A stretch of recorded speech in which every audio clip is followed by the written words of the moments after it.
बहुत बार ऐसा देखने को मिलता है, जो ज्यादा भगवान का पूजा पाठ करता है वही सबसे ज्यादा दुखी होता है, जबकि कोई नास्तिक आदमी जो भगवान को नहीं मानता, कभी पूजा पाठ नहीं करता, कभी संतों का संग नहीं करता, वह सबसे ज्यादा सुखी जीवन जीता है।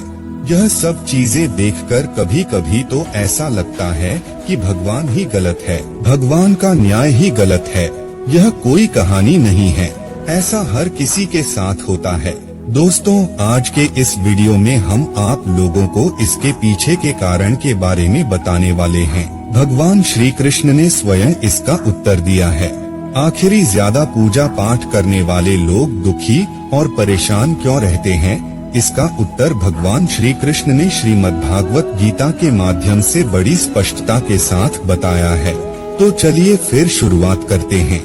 तो बात द्वापर युग की है, जब भगवान श्री कृष्ण और अर्जुन के बीच संवाद हो रहा था।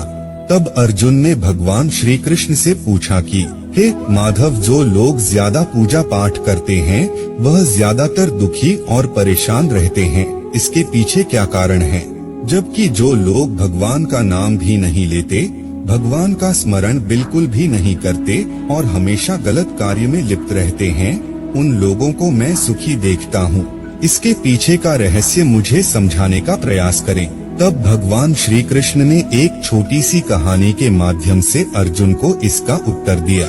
आइए जानते हैं उस छोटी सी कहानी के बारे में। दोस्तों, एक गुरु के दो शिष्य थे, दोनों ही पढ़े लिखे विद्वान थे। दोनों में फर्क सिर्फ इतना था कि एक भगवान को मानने वाला था और दूसरा भगवान को न मानने वाला नास्तिक था। एक ऐसा था जहाँ पर भगवान की कथा होती थी, जहाँ सत्संग होता था, जहाँ भजन होता वहाँ दौड़ के चला जाता और भगवान की पूजा पाठ करने लगता। दूसरा शिष्य इन सब चीजों से काफी दूर था। वह शराब पान भी करता था, वेश्याओं के साथ गमन करता था। सारी बुरी आदतें दूसरे शिष्य में थी। एक दिन क्या हुआ, एक शिष्य शराब पीकर अनाप शनाप बोलते हुए रास्ते में पैदल चलते हुए अपने घर को जा रहा था। अचानक उसको रास्ते में पैसों से भरा एक बैग मिल जाता है। उसकी खुशी का ठिकाना नहीं रहता। वह जोर जोर से चिल्लाते हुए सब जिएगा को बताता है, मुझे आज पैसों से भरी बैग की थैली मिल गई, मेरा जीवन सफल हो गया। इन पैसों से अपने जीवन की आवश्यकताओं की पूर्ति करूंगा। वहीं दूसरा मित्र मंदिर से भजन करते हुए अपने घर को जा रहा था। अचानक उसकी पैर में एक बड़ी कांटे चुभ जाती है, रक्त निकलने लगता है। ठीक उसी समय दूसरा शिष्य भी वहीं पहुंचता है और हंसते हुए उसको बोलने लगता है, क्यों तुम ही हो ना जो सबसे ज्यादा पूजा पाठ करते हो, भगवान का भजन करते हो, क्या दिया तुम्हारे भगवान ने तुम्हें? मुझे देखो, मैं कभी मंदिर नहीं गया और ना ही मैंने कोई भी काम अच्छा किया। मेरे घर में भगवान का मंदिर भी नहीं है। मैंने कभी अपने घर में सत्यनारायण का कथा नहीं कराया, भगवान के सामने कभी माथा नहीं टेका। फिर भी मैं कितना संपन्न हूँ, अमीर हूँ, मेरे पास पैसों की कोई कमी नहीं है। सबसे ज्यादा सुखी जीवन मैं ही जी रहा हूँ। अच्छे शिष्य को उसकी बात चुभने लगी।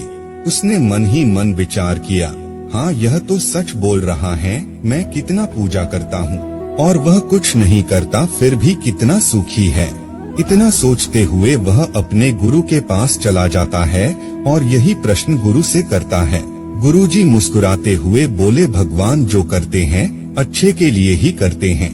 जिसकी जैसी योग्यता होती है उसको उसी के अनुसार फल देते हैं।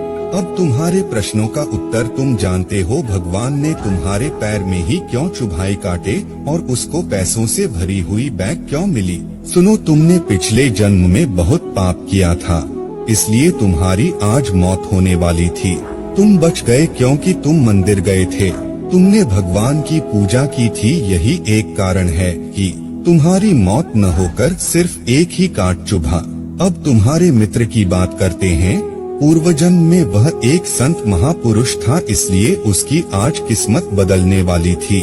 करोड़ों की संपत्ति का मालिक बनने वाला था, मगर इस जन्म में उसने कोई भी अच्छा काम नहीं किया, इसलिए पूर्वजन्म के फल के अनुसार उसको थोड़े पैसे ही मिले, जबकि वो अरबों की संपत्ति का मालिक बनने वाला था। भगवान को दोष देना छोड़ दो, अपने वर्तमान के समय का सदुपयोग करो, भविष्य अपने आप सुधर जाएगा। इस प्रकार उसकी आंखें खुल गई और वह फिर से अपने पूजा पाठ में लग गया। तो दोस्तों, आज के लिए बस इतना ही। उम्मीद करते हैं हमारे द्वारा दी गई जानकारी आपको पसंद आई होगी। तो मित्रों, अगर यह वीडियो आपको पसंद आई हो तो लाइक और शेयर जरूर कीजिएगा।